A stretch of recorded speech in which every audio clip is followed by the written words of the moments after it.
ರಾಜ್ಯದ ರೈತ ಬಾಂಧವರಿಗೆ ನಮಸ್ಕಾರ. ರೈತ ಸಮುದಾಯಕ್ಕೆ ಇವತ್ತಿನ ಈ ಒಂದು ವಿಡಿಯೋದಲ್ಲಿ ಗುಡ್ ನ್ಯೂಸ್ ಸಿಗಲಿದೆ. ಹೌದು, ನಾಳೆ ಇಷ್ಟು ಹೊತ್ತಿಗೆ ಚುನಾವಣೆ ಫಲಿತಾಂಶ ಬಂದಿರುತ್ತದೆ. ಹೌದು, ಚುನಾವಣೆ ಫಲಿತಾಂಶದಿಂದ ರೈತರಿಗೆ ಏನೆಲ್ಲ ಅನುಕೂಲವಾಗಲಿದೆ ಎಂಬ ಮಾಹಿತಿಯನ್ನು ನೋಡೋಣ.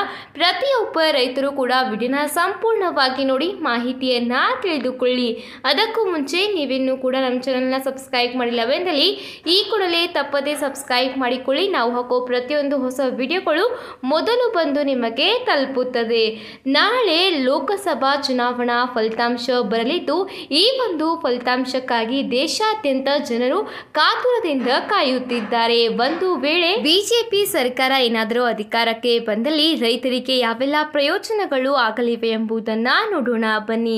ಬಿಜೆಪಿ ಸರ್ಕಾರ ಅಧಿಕಾರಕ್ಕೆ ಬಂದಲ್ಲಿ ರೈತರಿಗೆ ಕಿಸಾನ್ ಸಮ್ಮಾನ್ ನಿಧಿ ಯೋಜನೆ ಹಾಗೆ ರೈತರ ಆದಾಯವನ್ನ ದ್ವಿಗುಣಗೊಳಿಸುವ ಮತ್ತಷ್ಟು ಯೋಜನೆಗಳನ್ನ ಈ ಬಾರಿಯ ಬಜೆಟ್ನಲ್ಲಿ ಘೋಷಣೆಯನ್ನ ಮಾಡಲಾಗುವುದು. ಹೌದು, ಚುನಾವಣೆ ಫಲಿತಾಂಶ ಬಂದ ನಂತರ ಯಾವ ಪಕ್ಷ ಅಧಿಕಾರಕ್ಕೆ ಬರಲಿದೆ ಅದು ಮತ್ತೊಮ್ಮೆ ಸಂಪೂರ್ಣ ಪ್ರಮಾಣದ ಬಜೆಟ್ ಅನ್ನ ಮಂಡನೆ ಮಾಡಲಿದೆ. ಈ ಒಂದು ಬಜೆಟ್ನಲ್ಲಿ ರೈತರಿಗೆ ಗುಡ್ ನ್ಯೂಸ್ಗಳು ಸಿಗಲಿವೆ.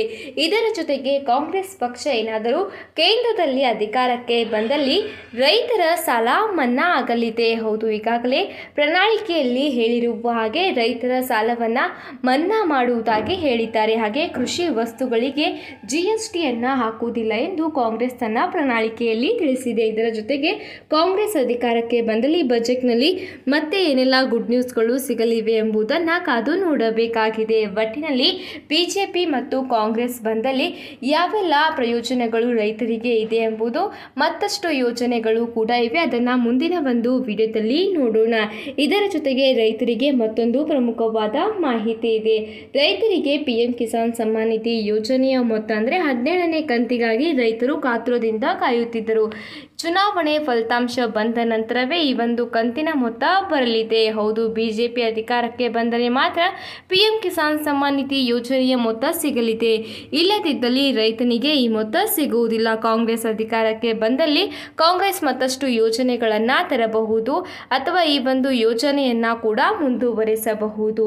ಇದರ ಜೊತೆಗೆ ಮತ್ತೊಂದು ಪ್ರಮುಖವಾದ ಮಾಹಿತಿ ಏನೆಂದಲ್ಲಿ ರಾಜ್ಯದಲ್ಲಿ ಚುನಾವಣಾ ಫಲಿತಾಂಶ ಇರುವ ಕಾರಣದಿಂದಾಗಿ ಹಾಗೆ ದೇಶದಲ್ಲಿ ಕೆಲವೊಂದು ರಾಜ್ಯಗಳಲ್ಲಿ ಈಗಾಗಲೇ ಮದ್ಯವನ್ನ ನಿಷೇಧವನ್ನ ಮಾಡಲಾಗಿದೆ. ಹೌದು, 3-4 ದಿನದಿಂದ ಮದ್ಯವನ್ನ ನಿಷೇಧವನ್ನ ಮಾಡಲಾಗಿದೆ. ಇವತ್ತಿಗೆ ಇಷ್ಟೇ ಫ್ರೆಂಡ್ಸ್, ಮತ್ತೆ ಸಿಗೋಣ ಹೊಸ ಸುದ್ದಿಯ ಜೊತೆಗೆ. ಅಲ್ಲಿ ತನಕ ಯಾವ ಒಂದು ಪಕ್ಷ ಅಧಿಕಾರಕ್ಕೆ ಬರಲಿದೆ ಎಂಬುದನ್ನು ಕಮೆಂಟ್ನಲ್ಲಿ ನಮಗೆ ನೀವು ತಿಳಿಸಬಹುದಾಗಿದೆ. ಧನ್ಯವಾದ.